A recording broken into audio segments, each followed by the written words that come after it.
you. Chapter 5. The motive for the divine revelation. God's will that humanity be redeemed. If there was no ignorance on earth, no bloodshed, and no human misery or suffering, then there would be no reason for my spirit to materialize and make itself felt by you. However, you need me. I know that only my love can save you in these moments, and that is why I have come. If I did not love you, what would it matter to me if you were lost and in pain? But I am your father, a father who feels the pain of his child, for each child is a particle of himself, and that is why I come to give you the light of truth, representing life for the Spirit in every one of my words and inspirations. Here I am among you, calling to your hearts. Do you think that my peace is complete when I behold you in constant wars? For this have I come as a great warrior, to fight against darkness and evil. With me have come as well as the spirits of good, the spiritual world, to consummate my work. How long will this fight continue? Until all my children have been saved. But I have not brought pain. I wish to transform you with love.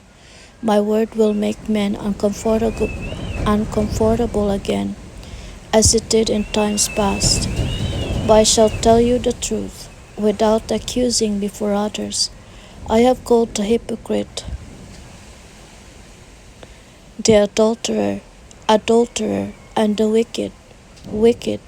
The truth had been humiliated, and it was needful that it blaze forth, just as now when the truth has been hidden, and must therefore be raised again before the eyes of men. Not once, but many times, and in various forms, I proclaimed and promised my new coming to my disciples.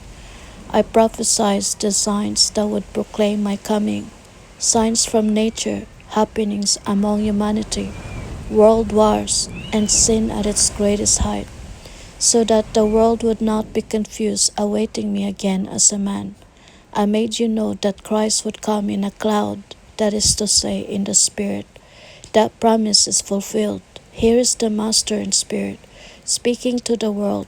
Here is the possessor of peace and the kingdom of light, come to build an ark of immense size, wherein all men may find refuge and be saved, as in the first times, when Noah built the ark to rescue human seed. The form in which I have come to manifest myself in this time is different from that in the second era. But my purpose is the same, to save humanity, to keep it away from that whirlwind it has encountered in its path, and from which it has not been able to free itself. The temptation is unleashed with all its strength, and man has fallen like a weakened child, and has paid great penalties. He has drained the cup of bitterness, and in the midst of his confusion clamored for me, and the Father has been with him. Still in the chalice remain the dregs, but I shall help you to withstand these afflictions, which are the consequence of your disobedience. Blessed are you who hear me, for you shall be strong. But what shall others do when this great pain comes to them? Will their spirit succumb for lack of faith? The prayer of Israel must save them. I come to seek you with infinite love. I have endowed your spirit with so much grace and so many gifts that I am not willing to lose any of my children. You are part of my being, of my spirit. Is it wrong to seek you with so much eagerness and love? When I descend to give you my word, always among the multitudes, there are those who lag behind, and it is they who in their hearts hold the most questions.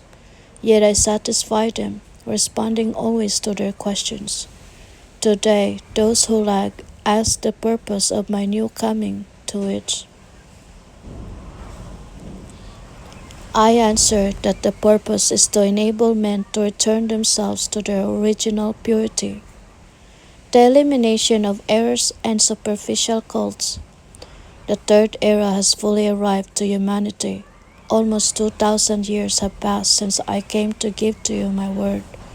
and that doctrine, in spite of the time past, is still not known to all humanity because I am not loved by all my children. Still all worship me, and all seek one single divine spirit, which is mine.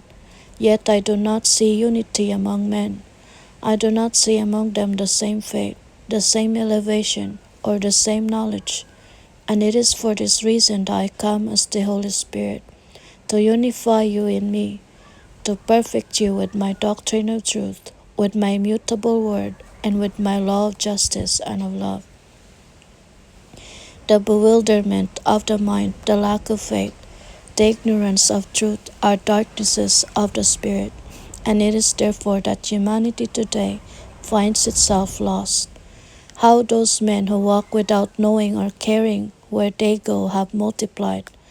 I knew that to men would have to come a time such as this, full of pain, confusion, uncertainty, and mistrust. I promised to come to save you from this darkness, and here you have me. I am the Spirit of truth. For what purpose do you want me again as a man? Do you not remember that as a man I died and said to you that I would wait for you in my kingdom?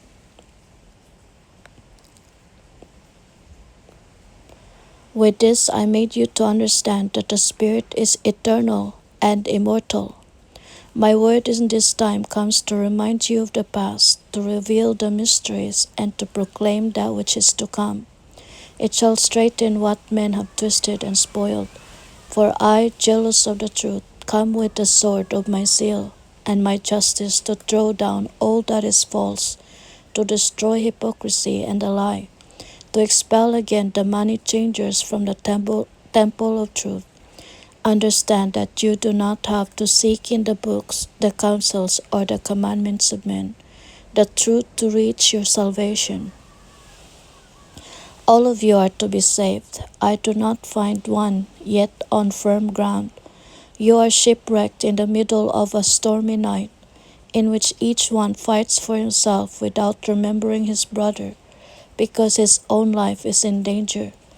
And truly I tell you, I am your only Savior, he who arrives one more time in search of those who have been lost because they parted from the heading, that is the law.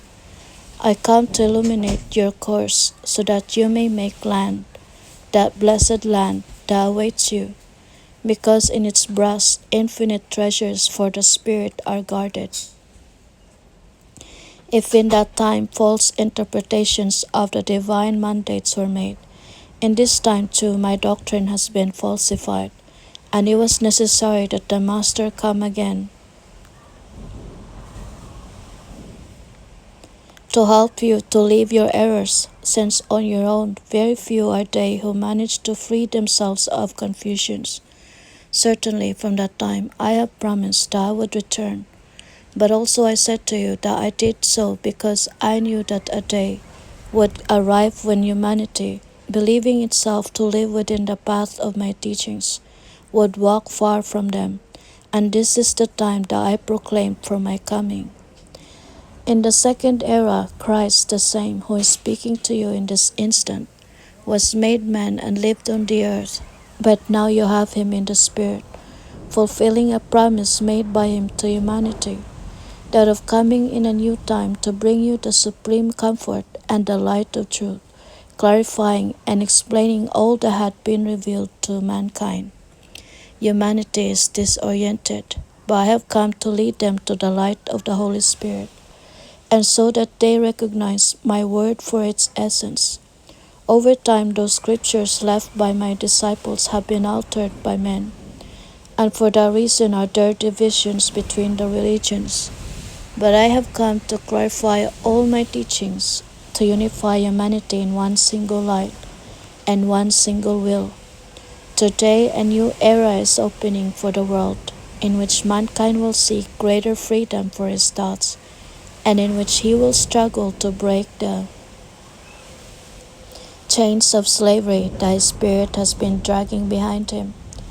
It is the time in which you will see peoples break through the barriers of fanaticism in search of spiritual sustenance and true light. And I tell you that he who for even an instant comes to experience the happiness of feeling free to meditate, to scrutinize, and to practice, will never voluntarily return to his captivity, for his eyes will have beheld the light, and his spirit has been in ecstasy before the divine revelations. I knew that from generation to generation men would mystify my doctrine, adulterating my law and falsifying the truth. I knew too that men would forget my promise to return, and that they ceased to consider themselves as brothers in order to kill each other with the cruelest, most cowardly, and perverse arms. But the time and day appointed has come, and I am here. Do not judge the form in which I have chosen to communicate with you, for it is not the humanity which is to judge me, but I who am to judge the humanity. For this is the time of its judgment.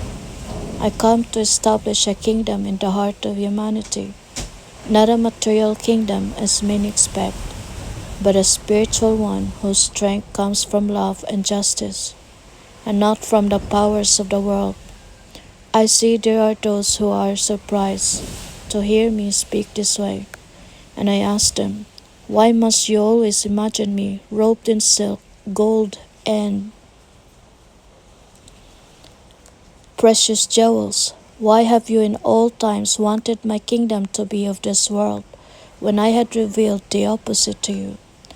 I already foretold to you that the struggle would be intense, for each believes his own religion to be perfect, and his compliance with it to be perfect. Yet I tell you that if that were true, I would not have had any reason to come speak to you in this time.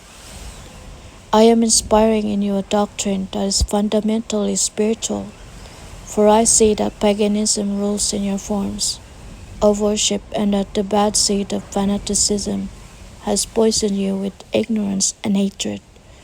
My sword of light is in my hand. I am the warrior and the king who comes to destroy all that is deplorable, all evil that exists, and all that is false. When my struggle is finished, and the hearts have learned to unite to live and pray, the gaze of your spirit will discover my presence in the infinite light and eternal peace.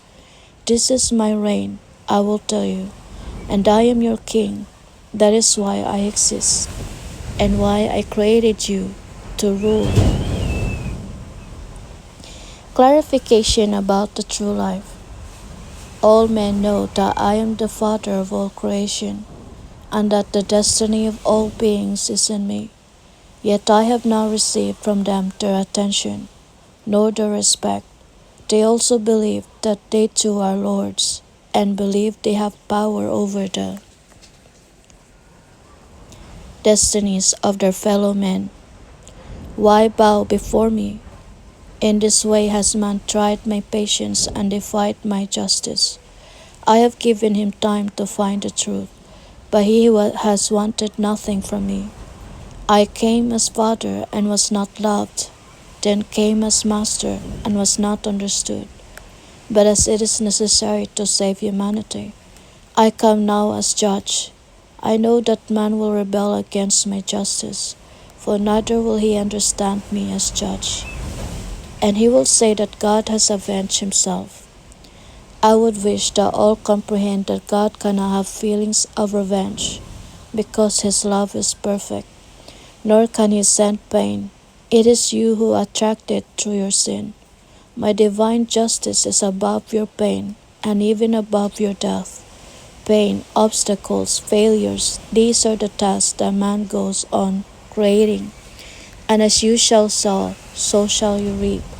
For me it is enough in each of these moments of peril to make my light come unto your spirit, so that it reaches its salvation. It is the Spirit of truth that descends to unravel mysteries and reveal to you the knowledge necessary to enjoy true life. It is the divine comfort that is poured out upon your pains to give you testimony that divine judgment is not punishment, nor vengeance, but rather judgment of love to carry you to the light, to peace, and to happiness. Know that for he who comes to understand and know something of what is reserved for those who are elevated, that light revealed can no longer be parted from his spirit. Penetrate then the unknown dwelling places, or return again and again to the earth. Excuse me. That which one day you received as a flash of divinity will arise at each step from the most pure of your own being as a presentiment, as a sweet awakening, or as a celestial song that will flood your heart with pleasure, as a longing to return to the spiritual mansion. That is what my doctrine means to those spirits that return to this life. The spirit appears to forget its past, but in reality does not lose the knowledge of my teaching. To those who doubt that it is the divine word that speaks to you at this moment and in this form, I tell you that if you do not wish to give me that name, do not wish to attribute this word to the divine master, then take the essence of this lesson, analyze all of its thoughts, and if on contemplating what you have heard you arrive at the conclusion that it contains light and truth for humanity, then take it as a norm for your actions on earth, and with it transform your life. I know that I am giving you true wisdom. What men believe does not change one atom of my truth, but it is necessary for man to have certainty about what he believes, what he knows, and what he loves. Therefore, in my manifestations, I sometimes place myself at the level of humanity, so that they may know me. The concept that men have of me is very limited, their knowledge of the spiritual very slight, their faith very small. The religions sleep the sleep of centuries without taking any step forward, and when they awaken it is only to shake themselves internally, without daring to break out of their fence that they have created with their traditions. It shall be the humble, the poor, the simple, and the ignored who break out of that orbit in search of light, of a pure environment, of truth and of progress. It shall be they that ring the bell and raise the cry of alarm when they sense the arrival of the time of my new revelations in the era of spirituality. Humanity wants to discover the mystery of spiritual life, that existence which unavoidably must be entered into, and for that very reason interests them to know. Men question, plead, and ask for light from mercy, because they sense the need to prepare themselves. By every answer they get says that the spiritual life is a mystery, and that to try to pull back the veil that covers it is folly and blasphemy. Truly I tell you that those thirsting for truth and light will not find the fountain whose waters calm their thirst in the world. It shall be I who pours forth from the heavens those waters of wisdom that the spirits yearn to drink. I shall spill my fountain of truth over every spirit and over every mind, so that the mysteries are destroyed. For I tell you once again, that it is not I who have mysteries for men, but you who create them. If you take into account that God is infinite, and that you are only particles, it is well that there are always exists something in your Father that you never discover, but that you do not know who you are in eternity, that you yourselves must be an impenetrable mystery to yourselves, and that you must wait to enter into spiritual life to know it, that is not ordained by me, that in past times you were not spoken to in that form, nor were you given a broad invitation to enter into the light of spiritual knowledge, is true, but it is that in those past times, humanity did not experience the urgent need to know that now it feels, nor was it able spiritually or mentally to understand. If always you were searching and stirring, it was more from curiosity than from a real thirst for light, so that men find the road that leads them to that light, and to be prepared to receive those waters from the fountain of life and wisdom. First, they will have to leave aside all outward worship and erase from their hearts all fanaticism. Once you begin to feel in your hearts the presence of the living and all-powerful God, you shall feel escape from the innermost part of your being, and new prayer, unknown, full of emotion and sincerity, wholly elevated and tender, which will be the true prayer revealed by the Spirit. That will be the beginning of your elevation toward the light, the first step on the road to spirituality. If the Spirit can reveal to man the true prayer, it can also reveal to him all the gifts that he possesses, as well as the way to develop and channel them for the path of love. You may find in my manifestation the same teachings as in the second era, but in this era I have come with the light of my Holy Spirit to reveal to you the unfathomable, and in communication from spirit to spirit, I will continue revealing new and very great lessons. I shall give you to know all the content of the sixth seal in this stage of revelation, so that you may go on preparing for the time when I shall open the seventh seal. And so you will begin to know the unfathomable, and so you will find that the spiritual valley is the dwelling of all the spirits, the infinite and marvelous mansion that awaits you in the beyond, where you shall receive the reward for the works that you have sown with love and charity among your brothers. The development, the spirituality, and the salvation of mankind. I do not deliver my teaching to you just as a moral restraint for your body, but with it you can attain great elevation toward your spiritual perfection. I do not come to create a new religion among you. This doctrine does not come to deny the existing religions when they are based on my truth.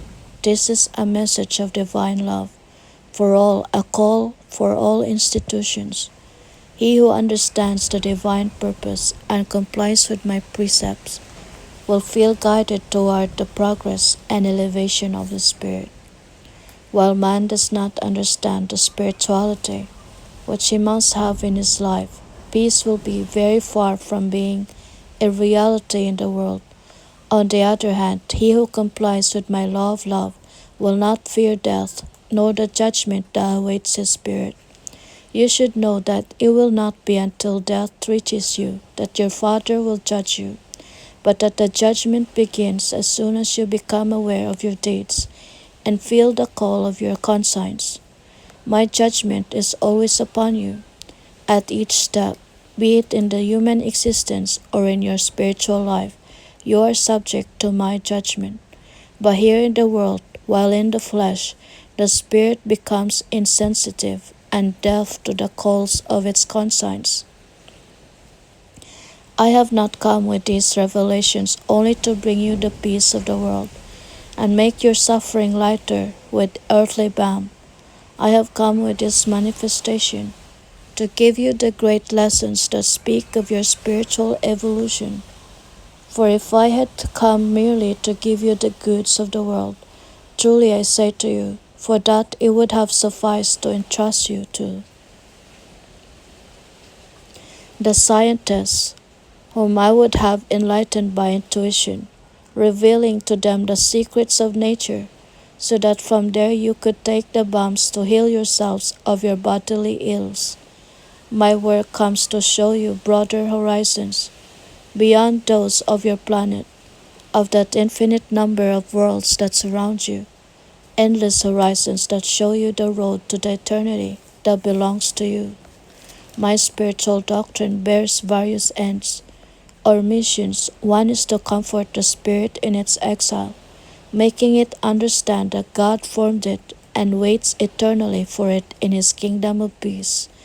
Another is to make him know how many gifts and faculties he has available to reach salvation and elevation or perfection. This word carries the message of spirituality that opens the eyes of men so that they look directly at the reality they think they find only in what they see, in what they touch, or in what they can prove with their human science, without realizing that they are naming reality, that which is transitory, and are missing or denying the eternal, where true reality exists. Let this message go from nation to nation, from house to house, leaving its seed of light, comfort, and of peace, so that men stop some moments and concede to their spirits a truth which is indispensable to contemplate. And remember that any instant may be that of his return to the spiritual valley, and that from his works and from what he has sown in the world depends the fruit that he shall harvest upon his entry into spiritual life. My peace be with you. Chapter 6: The Third Testament and the Great Book of Life. The Book of Love, the Truth and Wisdom of God. The book of my word is the book of divine and true love. In it you will find the unchangeable truth. Turn to it and you will find the wisdom that will help you to evolve and attain peace in eternity. He will be at fault who will alter or modify its essence and will greatly infringe my law, who should take or add a single word which will be in disagreement with my perfect doctrine. Safeguard this word with its original purity, for it is the most beautiful heritage that I will bequeath to man. Record my teaching and allow it to be known to your brethren. Keep it faithfully because you are responsible for that heritage. Tomorrow man will find in it the essence of my revelation, which will guide them along the path of truth with the light of its teachings. From parents to children, these writings will be passed on as a spring of living water, whose current will flow endlessly and will go from heart to heart, studying the great book of life, the book of spirituality, that which will explain the divine revelations which you have received throughout the ages. Did I not promise you that all knowledge would be restored to its original truth? Well, this is the time which was announced to you. Truly I say to you that he who meditates and analyzes the teachings of my book with a true desire to elevate his knowledge will acquire the light for his spirit, and he will feel me nearer to him. The myths of yesterday and those of today will fall. All that is mediocre and false will crumble, for the moment will come in which you will no longer be nourished by imperfections, and the Spirit will arise in search of the truth, so that this will serve as its only sustenance. In these teachings mankind will find the essence of my revelations, which up to now have not been comprehended due to your lack of spirituality. Since ancient times I have entrusted it to you through my envoys, my emissaries, my interpreters, and you have only used it to create myths and traditions. Meditate and study this lesson with respect, and love if you wish to avoid centuries of confusion and bitterness. But remember that you will not fulfill your mission if you are satisfied with possessing that book only. No, it should awaken and teach you if you truly desire to become my disciples. Indoctrinate with examples, with the love and charity that I have taught you. The book of my teachings has been formed from the lessons that in this time I have dictated to you through human understanding. With this book which humanity will come to recognize as the Third Testament, you will defend my divine cause. Humanity recognizes only the law of the first era, and what is written in the First and Second Testaments, but the third shall come to unify and correct that which men have altered through lack of readiness and understanding. Humanity must study my message so that, penetrating to the depth of each word, it encounters one single ideal, one single truth, one single light that shall guide them to spirituality. I come to reveal to you that which men of science could not teach you, because they do not know it. They have slept in their earthly greatness and have not risen to me in search of my wisdom. The hearts of the shepherds who in different sect and religions should be teaching the spiritual science there is grandeur and riches for the spirit, have been closed. I have seen that the law and doctrines that I gave to humanity in past times are today found hidden and have been substituted for by rites, outward worship, and traditions. But you who recognize intimately that the essence of this word is the same that Israel received on Mount Sinai, and that the multitudes received from the lips of Jesus in the second era, shall be those who, with your worship and your works, teach that the divine law should not be forgotten, in order to comply with foolish traditions that do not benefit the Spirit. I have reminded you of the names of those I have sent, through whom you received messages, mandates, prophecies, and lessons. And so I have united in one single lesson the contents of all the lessons. Spiritualism is the inheritance in which the three testaments are united in one single spiritual book. This doctrine, which because it reveals the spiritual, is called spiritualist, is the road traced for man, by which he will come to know, serve, and love his Creator. It is the book that teaches men to love the Father and their own fellow men. Spiritualism is a law that dictates what is good, pure, and perfect. The duty to respect this law is for everyone. Nonetheless, none are obliged to obey it, for each spirit enjoys the liberty of its will, so that its struggle and all its acts, on being judged, can be taken into account for their own merit. See then that this doctrine is the flame of divine love that has illuminated and given warmth to all my children from the first to the last. The relationship between spiritualism and the doctrine of Jesus Christ. The doctrine of spirituality is not a theory. It is a practical teaching both for your life on earth and for your spirit's life. No other teaching exists that is more complete and perfect. It guided you before you arrived on earth. It will guide you during your journey on earth, and it will melt with your spirit when it returns to the spiritual world. It will not be I who take the liturgies and traditions from your worship services. It will be the spirit of man that, without realizing it, will rise above his old misconceptions, motivated by the need for greater light to illuminate his path of evolution. Soon men will understand that the only thing that they can present to God is the practice of love, and to say love is to say good, charity, wisdom, and justice. Spiritualism does not come to erase any of the words preached by Christ in that era. It could not be called spiritualism if it did so, for it would then be opposing truth. How could this word be set against that, if it is the Master himself who speaks it? If you truly penetrate the meaning of this doctrine, you will see that my word of today is the explanation or clarification of what I said in that era. It is by way of them that the humanity of today and of the future are prepared to understand more than the generations of the past, and therefore to fulfill the law in a way that is purer, more elevated, and true. If you carefully observe your brothers during worship, you will see how they now look coldly on what was once the object of their adoration.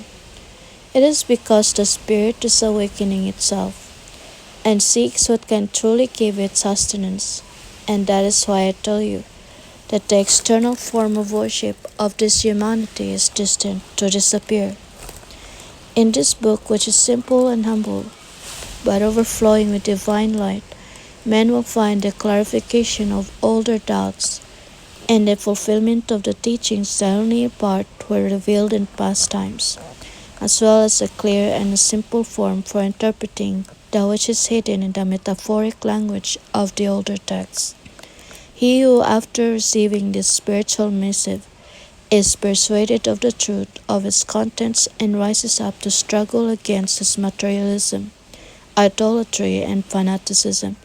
Cleansing these impurities from his understanding and his heart will free his spirit, providing it with happiness and peace because he finally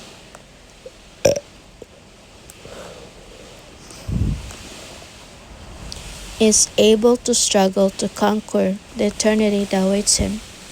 But those that persist in their material worship, who are obstinate in loving the things of the world, and do not believe in the development or evolution of the Spirit, I tell you truly, shall stay behind and weep when they come to understand their own backwardness and ignorance.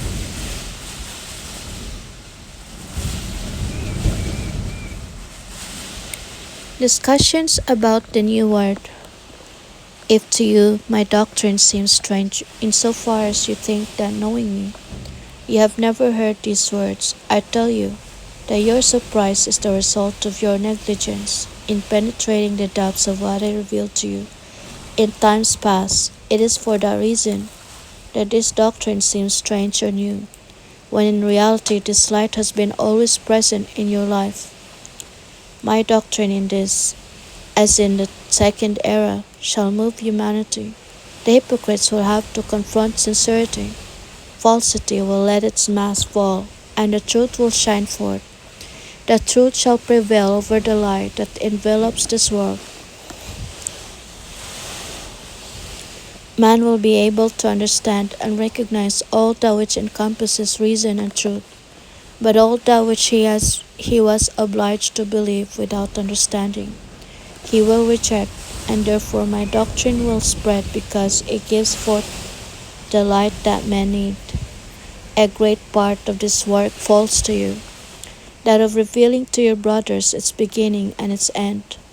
Humanity is hungry for my word, for my truth.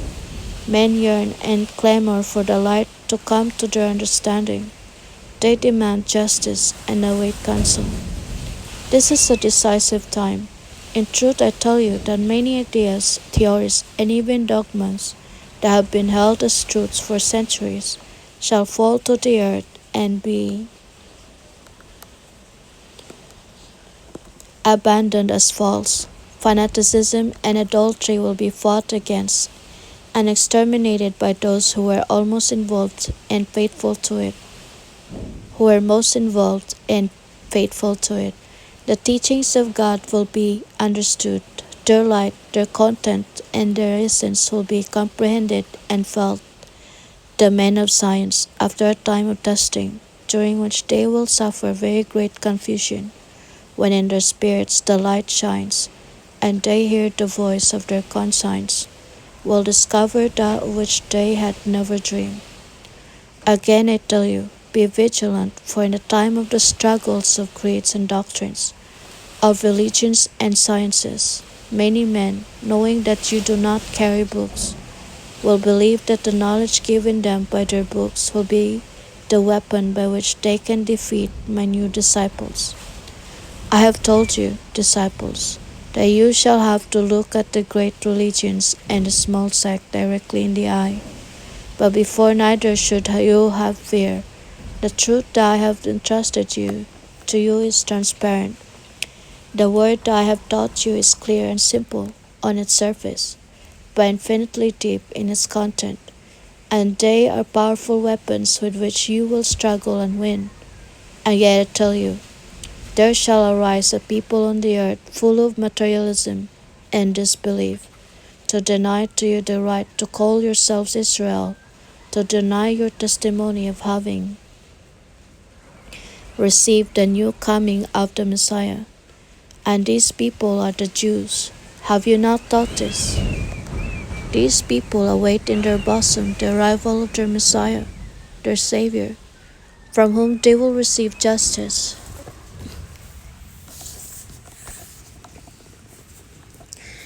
And who will place them once again over all the peoples of the earth. These people know that I have always come to them, and in this third era I shall say, why should God come to another people? But here are my teachings. The spiritualist people live unknown. The world does not know of your existence, and the great do not notice you. but the struggle between spiritualists and Christians, between spiritualists and Jews approaches. That struggle is necessary for the establishment of my doctrine throughout humanity. Then shall the Old Testament be united in one single essence, with the second and the third. To many this appears impossible, to me it is the most natural. It is just and perfect. The great book of true life. My word will continue written for all time. With it you will form the book of the third era, the third testament, the final message from the Father. For in the three eras has God wielded his golden scribes to leave his wisdom to humanity. Moses was the first golden scribe, which the Father used to inscribe in inerasable letters in a book the events of the first era. Moses was the golden scribe of Jehovah. Among the apostles and followers of the second era, Jesus had four scribes who were Matthew, Mark, Luke, and John. These were the golden scribes of the Divine Master. And when the time had arrived to unite the First Testament with the second with bindings of love, recognition, and spiritual progress, then one single book was formed. Now in the third era, in which you have again my word, I have again named the golden scribes so that it may be written down.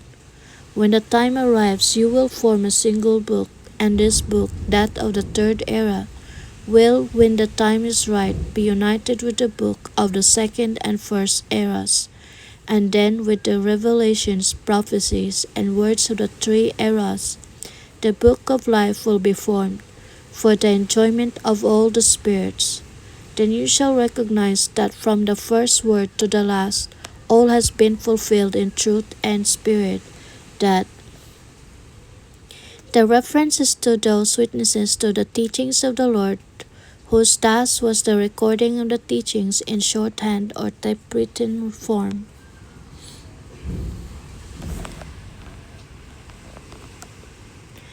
That all the prophecies were the future history that the Father revealed to humanity, for only God can write of events yet to be. When the prophets have spoken, it was not they, but God who did so through their conduit.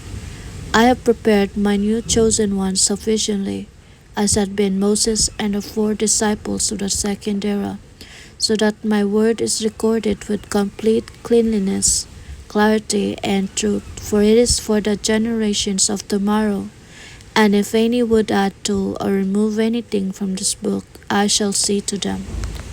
Now, my very beloved children, who shall care about this book that you are forming?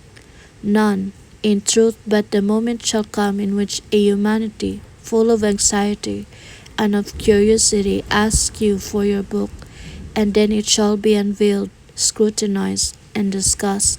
In that struggle of ideas, bands will arise, men of science, theologians, philosophers, to that nations will be carried the testimony of your word, and the book of wisdom, and all shall speak of my doctrine.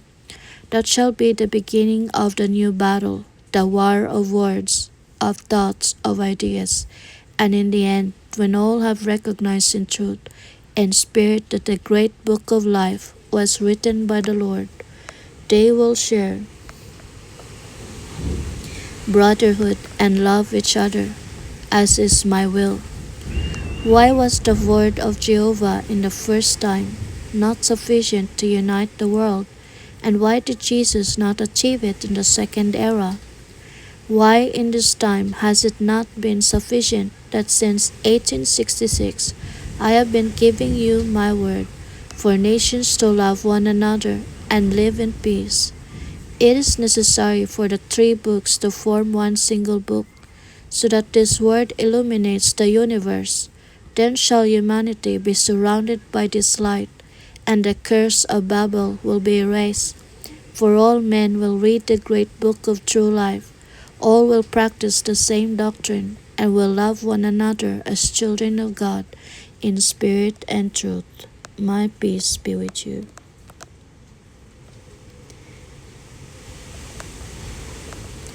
Chapter 7.